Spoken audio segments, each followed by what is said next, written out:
اردو برائے جماعت نہم. حسن ترتیب. عنوانات مصنفین یا شعراء. حصہ نثر. 1. ہجرت نبوی صلی اللہ علیہ وآلہ وسلم مولانا شبلی نعمانی. 2. مرزا غالب کے عادات و خصائل مولانا الطاف حسین حالی. 3. کاہلی سر سید احمد خان. 4. شاعروں کے لطیفے مولانا محمد حسین آزاد. 5. نصوح اور سلیم کی گفتگو ڈپٹی نذیر احمد دہلوی. 6. پنچایت منشی پریم چند. 7. آرام و سکون سید امتیاز علی تاج. 8. لہو اور قالین مرزا ادیب. 9. امتحان مرزا فرحت اللہ بیگ. 10. ملکی پرندے اور دوسرے جانور شفیق الرحمان. 11. قدر ایاز کرنل محمد خان. 12. حوصلہ نہ ہارو آگے بڑھو منزل اب کے دور نہیں. Punjab curriculum and text book board Lahore. حصہ نظم. 13. حمد مولانا الطاف حسین حالی. 14.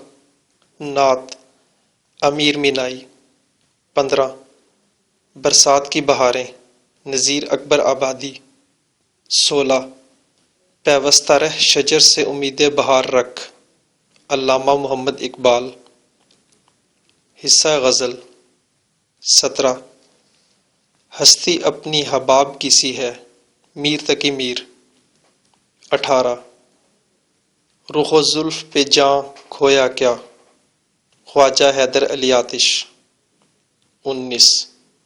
دل ناداں تجھے ہوا کیا ہے مرزا اسد اللہ خان غالب. 20. لگتا نہیں ہے دل میرا اجڑے دیار میں بہادر شاہ ظفر. 21. فرہنگ بہادر شاہ ظفر 1775 تا 1869. بہادر شاہ خاندان مغلیہ کے آخری تاجدار تھے. جب انہوں نے بادشاہت سنبھالی تو اس وقت مغلیہ اقتدار اپنی آخری سانسیں لے رہا تھا. شاہی خاندان کا فرد ہونے کے ساتھ ساتھ انہوں نے شاعرانہ طبیعت بھی پائی تھی. شاعری میں شاہ نصیر، ذوق اور غالب سے اصلاح لی. 1857 کی جنگ آزادی میں اقتدار ان سے چھن گیا.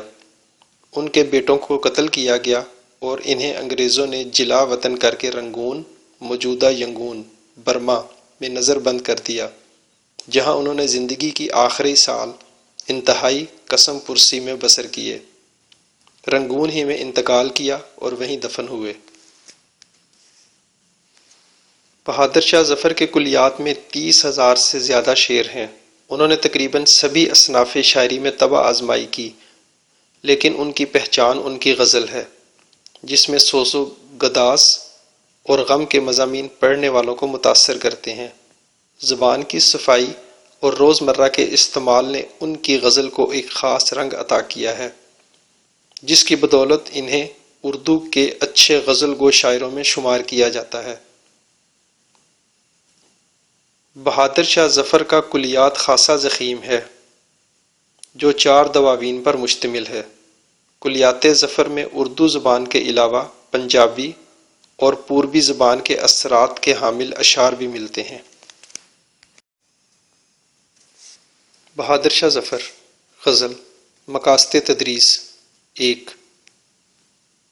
ظفر کے دور کی غزل کے ارتقاء سے آگاہ کرنا. 2. بہادر شاہ ظفر کی شاعرانہ حیثیت سے روشناس کرانا. 3. طلباء کو بہادر شاہ ظفر کے انداز بیان سے متعارف کرانا. لگتا نہیں ہے دل میرا اجڑے دیار میں کس کی بنی ہے عالم ناپائیدار میں. عمر دراز مانگ کے لائے تھے 4 دن 2 آرزو میں کٹ گئے 2 انتظار میں. بلبل کو باغباں سے نہ صیاد سے گلا، قسمت میں قید لکھی تھی فصل بہار میں۔ ان حسرتوں سے کہہ دو کہیں اور جا بسیں، اتنی جگہ کہاں ہے دل داغدار میں۔ دن زندگی کے ختم ہوئے شام ہو گئی، پھیلا کے پاؤں سوئیں گے کنجے مزار میں۔ کتنا ہے بد نصیب ظفر، دفن کے لیے 2 گز زمیں بھی نہ ملی کوئے یار میں۔ کلیات ظفر۔ مشق 1۔ بہادر شاہ ظفر کی غزل کو سامنے رکھتے ہوئے مختصر جواب دیں۔ الف، انسان کی عمر دراز کے 4 دن کیسے کٹتے ہیں؟ ب، بلبل کو باغباں اور صیاد سے کیا گلہ ہے؟ ج، بلبل کی قسمت میں کیا لکھا تھا؟ د، شاعر اپنی حسرتوں سے کیا کہنا چاہتا ہے؟ ہ، شاعر نے اپنی کس بد نصیبی کا ذکر کیا ہے؟ 2، مندرجہ ذیل الفاظ اور تراکیب کے معنی لکھیں۔ دیار، عالم ناپائیدار، باغباں، فصل بہار، کنج مزار۔ 3، اعراب کی مدد سے تلفظ واضح کریں۔ عالم ناپائیدار، عمر دراز، صیاد، باغباں، کنج مزار۔ 4، کالم الف میں دیے گئے الفاظ کو کالم بے کے متعلقہ الفاظ سے ملائیں۔ کالم الف، اجڑا دیار، عمر دراز، آرزو، باغباں، قید، حسرتیں، دن، 2 گز زمین۔ کالم بے، کوئے یار، شام، دل داغدار، فصل بہار، صیاد، انتظار، 4 دن، عالم ناپائیدار۔ 5، مقطع میں شاعر نے کس چیز کی تمنا کی ہے؟ 6، ظفر کی اس غزل کو غور سے پڑھیں اور درج ذیل کے جواب دیں۔ الف، اس غزل کا مطلع کیا ہے؟ ب، اس غزل کا مقطع کیا ہے؟ ج، اس غزل کی ردیف کیا ہے؟ د، کوئی سے 4 قافیوں کی نشاندہی کریں۔ 7، پہلے شعر میں شاعر نے اجڑے دیار کو کس کے لیے استعارہ استعمال کیا ہے؟ 8، مقطع میں شاعر نے 2 گز زمین کا کنایا کس کے لیے استعمال کیا ہے؟ 9، اس غزل کا کون سا شعر آپ کو زیادہ پسند ہے؟ پسندیدگی کی وجہ بھی لکھیں۔ 10، متن کے مطابق مناسب لفظ کی مدد سے مصرع مکمل کریں۔ الف، کس کی بنی ہے عالم میں؟ ب، 2 میں کٹ گئے 2 انتظار میں۔ ج، بلبل کو باغباں سے نہ سے گلا۔ د، پھیلا کے پاؤں سوئیں گے میں۔ ہ، 2 گز زمیں بھی نہ ملی میں۔ واو، دن زندگی کے ختم ہوئے ہو گئی۔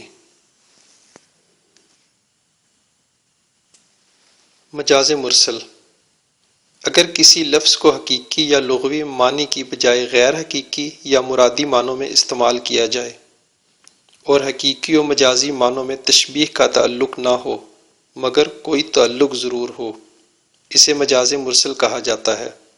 مجاز مرسل کی کئی صورتیں ہیں، جیسے 1، جز کہہ کر کل مراد لینا۔ مثال، اس نے کانوں میں انگلیاں دے لیں۔ یہاں انگلیاں مجاز مرسل ہیں کیونکہ کانوں میں پوریں یا انگلی کا کچھ حصہ دیا جاتا ہے، پوری انگلی نہیں دی جاتی ہے۔ 2، کل کہہ کر جز مراد لینا۔ مثال، میں پاکستان میں رہتا ہوں۔ یہاں پاکستان مجاز مرسل ہے کیونکہ میرا گھر پاکستان کے کسی ایک شہر کے کسی ایک محلے میں ہے، پورے پاکستان میں نہیں۔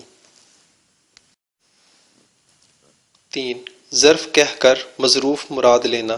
مثال، اس نے بوتل پی۔ بوتل پی نہیں جاتی بلکہ اس میں موجود مشروب پیا جاتا ہے۔ 4، مظروف کہہ کر ظرف مراد لینا۔ مثال: چائے چولہے پر دھری ہے، چائے چولہے پر نہیں دھری جاتی بلکہ پتیلی یا دیگچی دھری جاتی ہے جس میں چائے بنتی ہے۔ 5 سبب کہہ کر مسبب نتیجہ مراد لینا۔ مثال: آج بادل خوب برسا، بادل نہیں برستا بلکہ بارش برستی ہے۔ بادل سبب ہے اور بارش مسبب ہے۔ 6 مسبب نتیجہ کہہ کر سبب مراد لینا۔ مثال: افسوس، اس کے ہاتھ سے سب کچھ نکل گیا۔ ہاتھ مسبب ہے اور اقتدار یا حکمرانی سبب۔ ہاتھ سے نکل گیا یعنی اب حکومت یا اقتدار نہیں رہا۔ سرگرمیاں: 1 بہادر شاہ ظفر کی اس غزل کو زبانی یاد کریں اور اپنی کاپی میں خوش خط لکھیں۔ 2 طلباء کے درمیان بیت بازی کا مقابلہ کرایا جائے۔ 3 ہر طالب علم سے کہا جائے کہ وہ اپنا پسندیدہ شعر جماعت کے کمرے میں سنائے۔ اشارات تدریس: 1 یہ غزل پڑھاتے ہوئے دلی کی بربادی اور بہادر شاہ ظفر کی گرفتاری کے حوالے سے معلومات دی جائیں اور خصوصاً مقطع پڑھاتے وقت رنگون میں ان کی قید اور وفات کا ذکر کیا جائے۔ 2 دنیا کی بے ثباتی اور ناپائیداری کا خصوصاً ذکر کیا جائے اور طلباء کو بتایا جائے کہ یہ غزل کا نہایت اہم اور بنیادی موضوع ہے۔ 3 تیسرے شعر میں بلبل، باغباں اور صیاد کے استعاروں کی وضاحت کی جائے۔